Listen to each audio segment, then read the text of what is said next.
Bonjour, aujourd'hui on va parler de la fumagine. Ça vous dit rien? Je vais vous montrer ce que c'est. Souvent sur vos plantes, vous avez cette sorte de poudre noire qui se dépose sur les feuilles.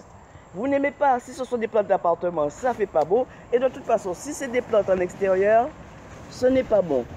Pourquoi? Parce que quand la feuille se couvre de noir comme ça, elle ne peut pas photosynthétiser et donc ça va quand même entraver la capacité de production des plantes. Et donc, qu'est-ce que vous faites quand vous avez de la fumagine ou ce que vous appelez des fois pichon? Qu'est-ce qu'il faudrait faire? Déjà, il faudrait savoir qu'est-ce qui provoque cette fumagine. En fait, si vous regardez bien, la fumagine n'est qu'une conséquence secondaire d'un autre organisme. Et ces autres organismes, d'autres organismes, ça pourrait être par exemple ici, ces autres organismes qu'on appelle des cochenilles.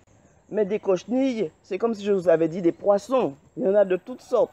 Celles-là sont vertes et se fondent un petit peu dans la coloration.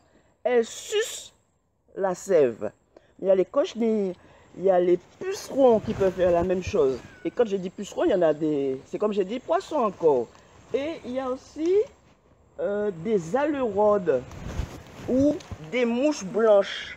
Là, ce sont des petites pontes d'alurodes. Les mouches blanches, vous voyez par exemple sur les tomates, des fois il y en a, quand vous secouez, vous voyez des mouches blanches qui s'envolent. Ce sont des alurodes.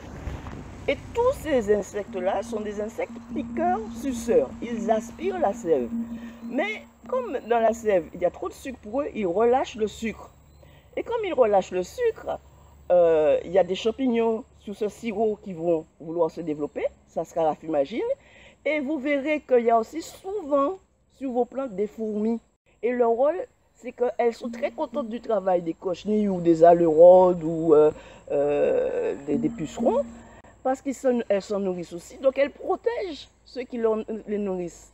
Et voilà. Donc on peut enlever la fumagine, mais on n'a pas, avec une éponge si on est en plante d'appartement ou autre, avec d'autres moyens, mais on n'a pas enlevé la cause initiale de ce qu'on appelle pichon chez nous ou fumagine.